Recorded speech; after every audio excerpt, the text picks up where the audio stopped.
API CET apply చేసే విధానం. First అయితే ఏపీఐ సెట్ 2025 ఈ వెబ్సైట్లోకి అయితే వెళ్ళాల్సి ఉంటుంది. సో ఇదిగోండి website. And next eligibility criteria and fee payment. First అయితే మనం ఫీ పేమెంట్ చేసేయాలండి. సో ఇందులోకి వెళ్ళాలి. Okay, fee fee payment for API set 2025. First అయితే మీ డిగ్రీ హాల్ టికెట్ నెంబర్ అయితే ఇక్కడ ఎంటర్ చేయాల్సి ఉంటుంది. అలాగే క్యాండిడేట్ నేమ్ మీకు 10th క్లాస్ సర్టిఫికెట్లో ఎలా అయితే ఉందో అలానే ఇందులో పెట్టాల్సి ఉంటుంది. And next date of birth కూడా 10th క్లాస్లో ఎలా ఉంది అంటే అలానే ఇందులో పెట్టాల్సి ఉంటుంది. అండ్ మీ మొబైల్ నెంబర్, నెక్స్ట్ మీ email ID and category BCD BCA. So మీది ఏదైతే కేటగిరీ అయితే అది క్లిక్ చేయండి. క్యాస్ట్ వచ్చేసి మీది కాపులు అయితే కాపులు, యాదవాస్ అయితే యాదవాస్. సో అది ఇక్కడ ఎంటర్ చేయాల్సి ఉంటుంది.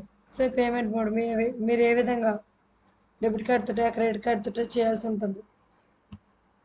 So I have careful and read దీన్ని క్లిక్ చేయాలి. ప్రొసీడ్ టు పే చేయాలి. నెక్స్ట్ ఫీ పేమెంట్ అయిపోయిన తర్వాత పేమెంట్ చేసిన తర్వాత ఏంటంటే పేమెంట్ ఐడి అనేది ఒకటి వస్తుంది. సో కావాలంటే మీ పేమెంట్ స్టేటస్ అది సక్సెస్ అయిందా ఫెయిల్ అయిందా చూసుకోవాలంటే ఈ నో యువర్ పేమెంట్ స్టేటస్లోకి వెళ్తే సరిపోతుంది.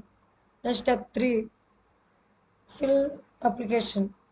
మీరు పేమెంట్ చేసిన తర్వాతనే ఇది అనేది ఓపెన్ అవుతుంది. సో ఇక్కడ మీరు పేమెంట్ చేసిన రిఫరెన్స్ ఐడి పెట్టాల్సి ఉంటుంది. అలాగా degree hall ticket number and mobile number, date of birth పెట్టేసాక ప్రొసీడ్ టు ఫిల్ అప్లికేషన్ వస్తుంది.